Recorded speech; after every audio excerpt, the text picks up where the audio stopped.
Good morning.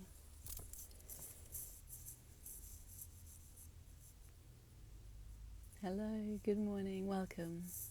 Welcome, everyone. Welcome. Thank you for joining me, for rejoining me. I hope you're having a wonderful morning so far. In a moment, I'm going to join Carmen, so I'll just let her come in and I will introduce her. Good morning. Thank you. Thank you for joining me again. Carmen, hello. Morning. It's good afternoon now, just, isn't it? I'm just thinking good morning, but no, it's just afternoon. Well, I have to confess, I woke up at 10:30, so it feels like my morning. Oh my gosh, Carmen. Okay, I think that'll make rather all of us quite jealous. So, thanks, I Carmen. needed it, Harriet. I needed it.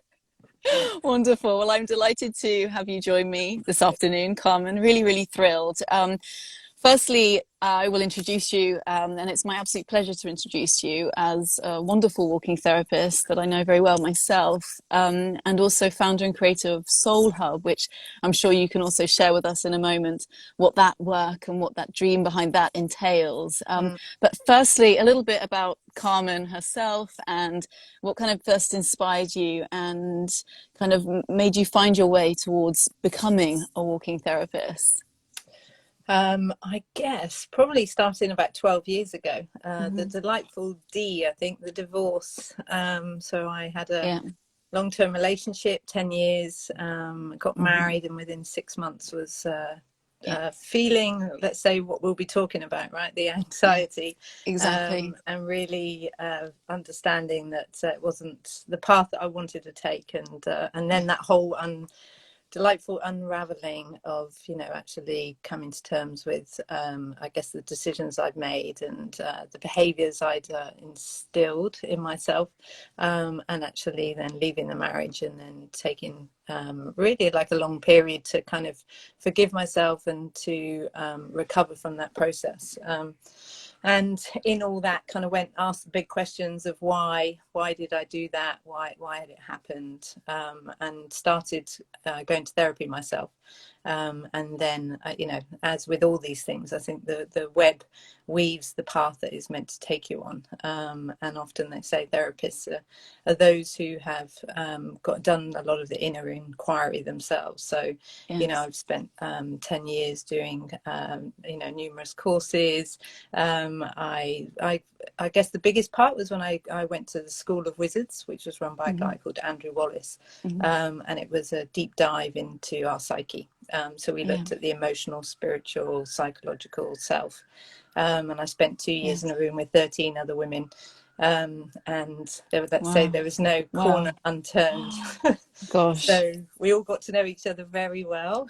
In fact, I was just listening to him talk. He's doing a talk today on the shadow. It's particularly, I think, now is a time when, many of our shadows are showing up in the quietness and in the uncertainty, and realizing really that's kind of is our biggest area of growth.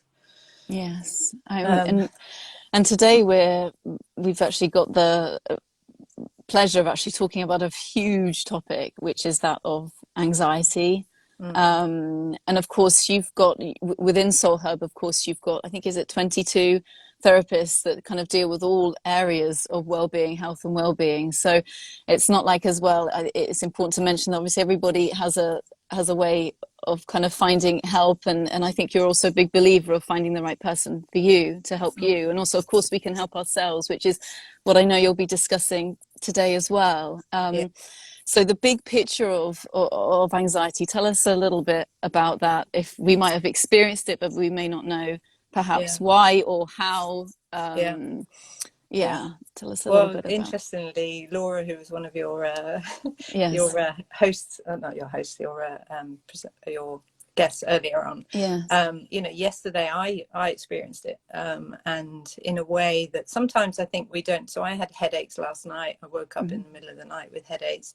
Yesterday it wasn't a great day. I felt quite sad. Yes. I couldn't really understand what was going on. The emotions were there, and I was laughing with Laura this morning how obviously it's quite timely that I'm talking about it today, but just I think in particular for me how it does show up. So we make an assumption about what anxiety looks like in others, right? Maybe it's they're quite het up, or they're talking very quickly, or they can't concentrate on one thing. But actually it manifests in many different ways, and in suppression of our expression. It can show up in headaches. It will find a way of showing us that something's not quite right. So it's very much tuning into your body and asking itself some questions. It can manifest in physical symptoms. Ultimately, we talk about stress and how stress kills people, but it's a rise of kind of cortisol and adrenaline flooding into the system. So if you're running at that, if you're running at that pace almost throughout life, where you're actually not dropping into what we call the parasympathetic nervous system, which is when our body can heal most, it's when we're most relaxed.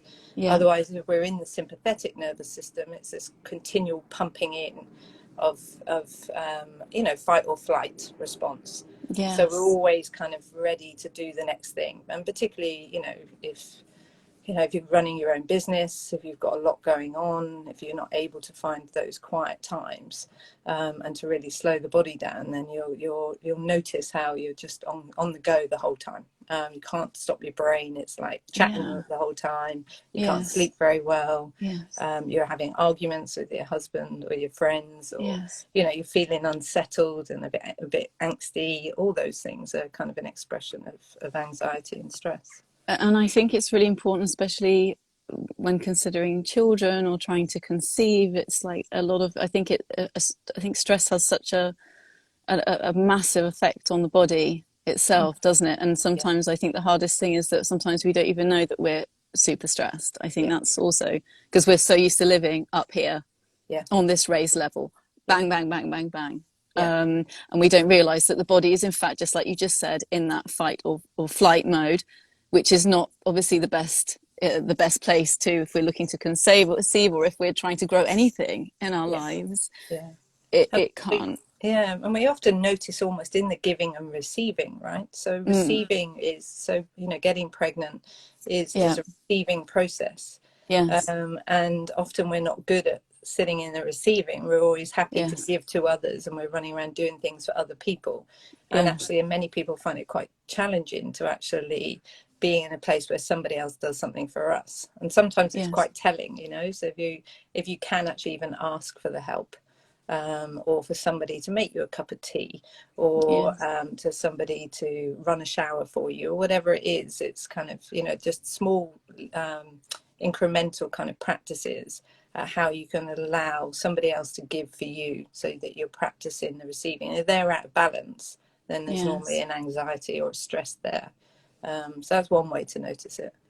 Yeah, absolutely. And I think you also have, you talked about mindset, and we actually spoke of this kind of mindset reset, if you like, kind of way of, being obviously the thoughts that we have continually that kind of don't change, and it's trying to sort of find that place where we can kind of just cut that thought process in its kind of like in its full velocity, if you like. Exactly.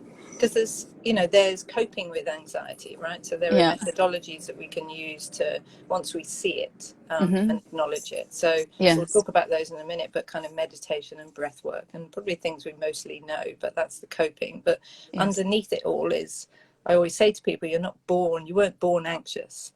It might well be that your mother was anxious while you were in the womb, and that does filter through to the child. So there is an element of coming into the world ready to fight, but it's not doesn't have to be permanently there. It's kind of to a certain extent a learned behaviour. It's not a natural state.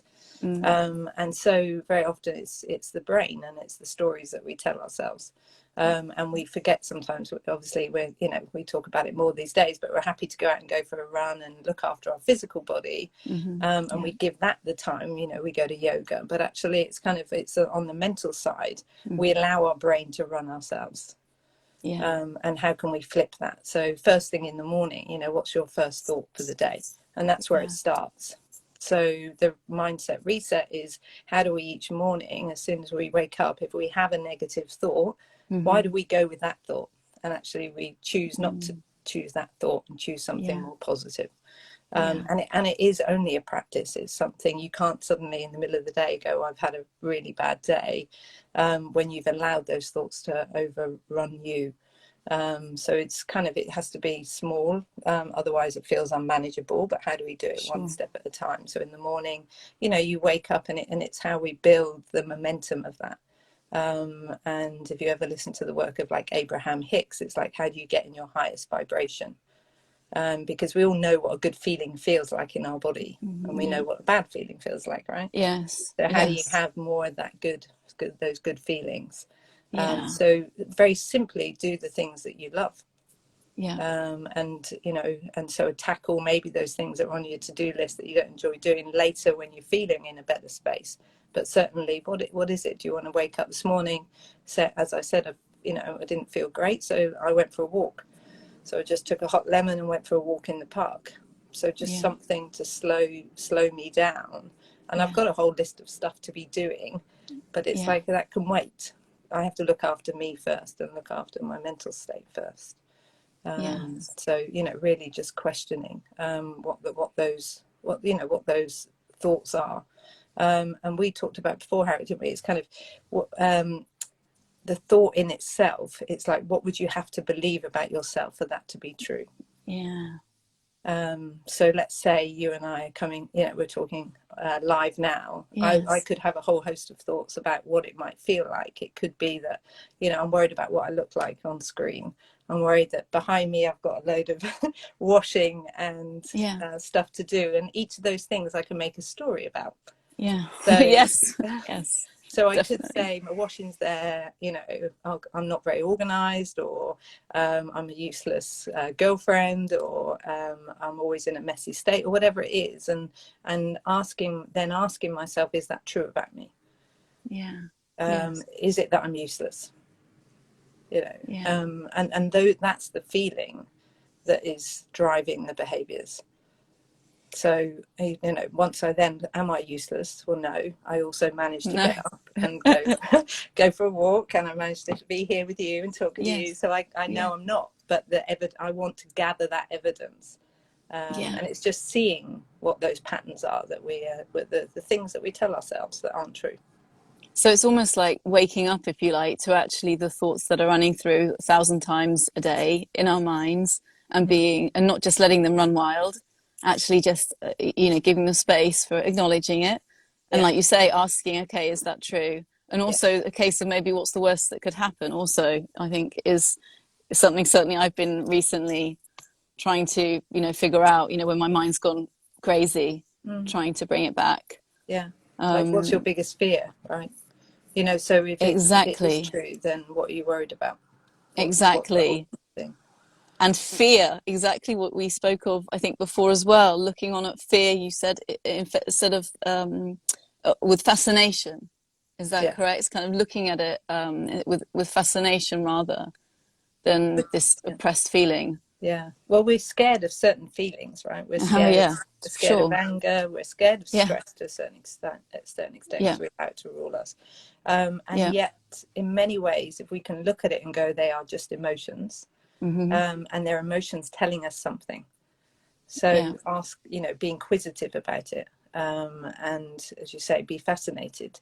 You know, why is that showing up for me? What is it about me that I think it says about me? Or is it true? Or as you say, what's the worst thing that can really happen if I play this out? So let's say I play out that, I don't know, that I was late to meet you. What would be the worst thing? That you think I was useless? And is that okay? but also I wouldn't, you know, this is the thing, but in your mind you would think, right? The worst thing in the world for Harriet, think I was useless, you know. And then you can bring some humor to it as well, right? Because we kind of make it quite heavy sometimes. Oh gosh, yes, and something that was quite awful is found, you know, you find humor with it. In time you find a different place for that, you know, to put it into a different box rather than that, you know, maybe anxiety box. You know, you can meet it from a different vantage point, I think, sometimes. you know, we get so locked in to kind of what we to coping, we're unable to sort of see you know, little windows, doors outwards, you know, and it's difficult then for us to kind of manifest that positivity and going into joy as well, which actually I mentioned a little bit earlier on, but you spoke of that to me too. Yeah. Yeah. Well, I think, you know, for all of us, right? I mean, Yeah. I look at life as it's meant to be an experience. So we're here to a certain extent to play, and just create. So, Yeah. you know, we bring the heaviness, and that's partly because we're human beings, right? But finding the balance in, you know, you could choose to make it all heavy and serious, you know, or actually you can choose to bring light to every situation, Yeah. if you allow yourself. And that's the you know, because as I said, that vibration in your body, those feel good endorphins that then hit, change your state of mind. Yeah. So, you know, some people are very good at kind of cracking a joke in the middle of an argument, as an example, you know, or Yeah. just being able to see the humor in the silly things that we do, Yeah.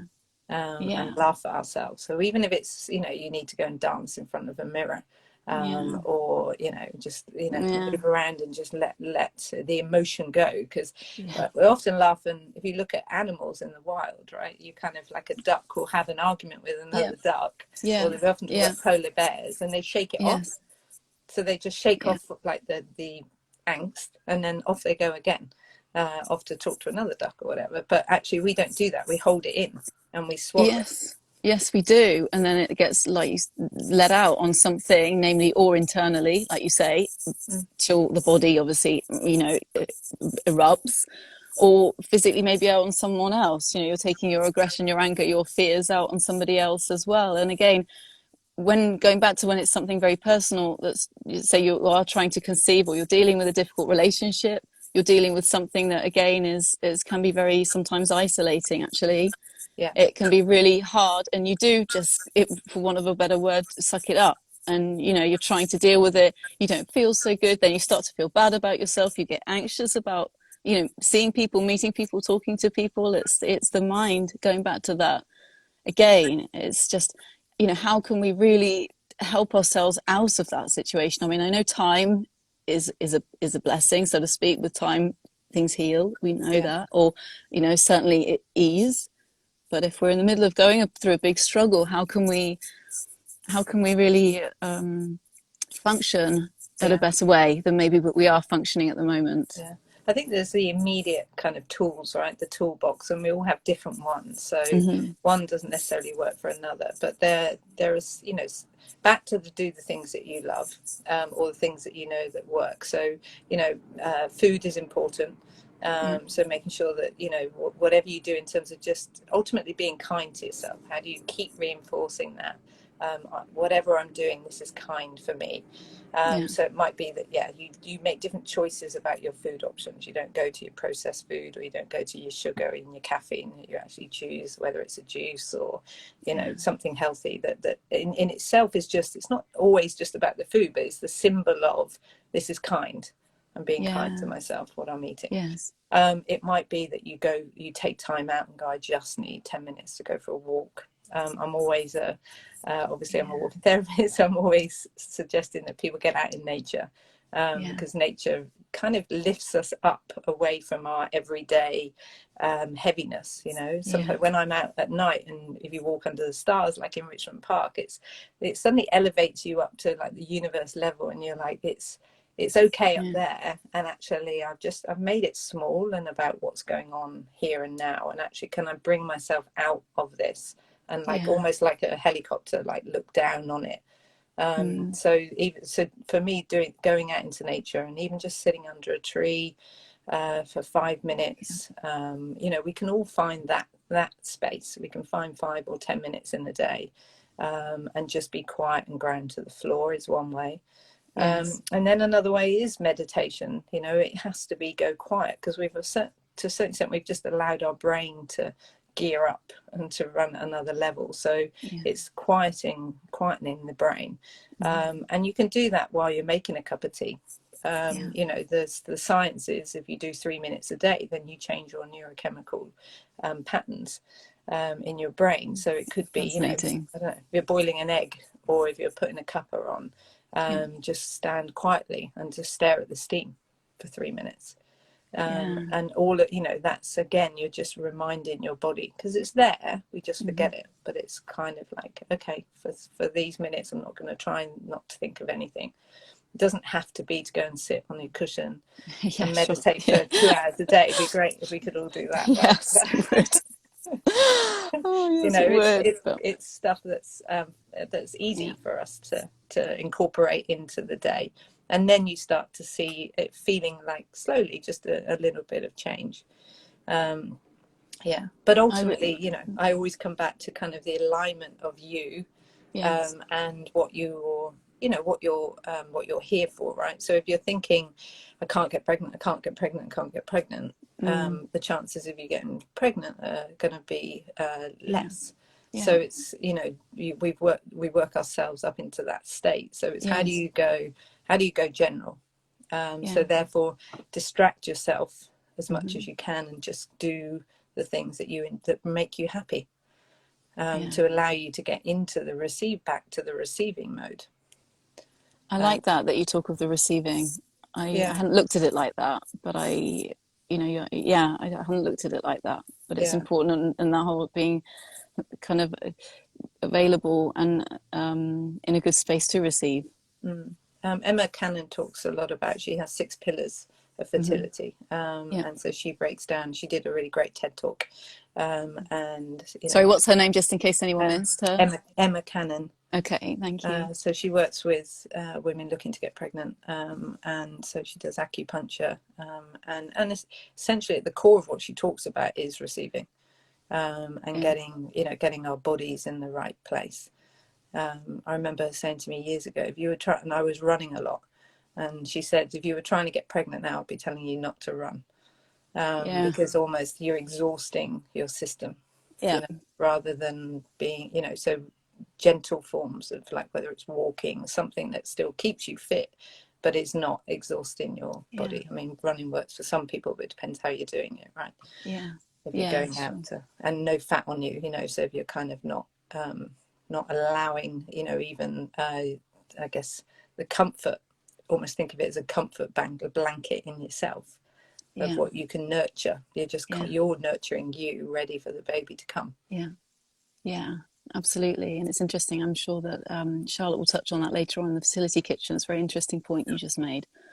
So it's a full body process. You know, we've got to look after the whole, you know, mind, body, what goes in, and how this is expressed, you know, through our cells. And with regards to being able to contact you, Carmen, if anyone does have any questions, and please, if anyone has them now, you know, it'd be wonderful to, you know, please do share any questions if you have them. Otherwise, if people would like to contact you, how can they do that, and what would be the best way? Well, so you mentioned earlier Soul Hub. So Soul Hub is my version of how do I come to one place and find somebody that's right for me.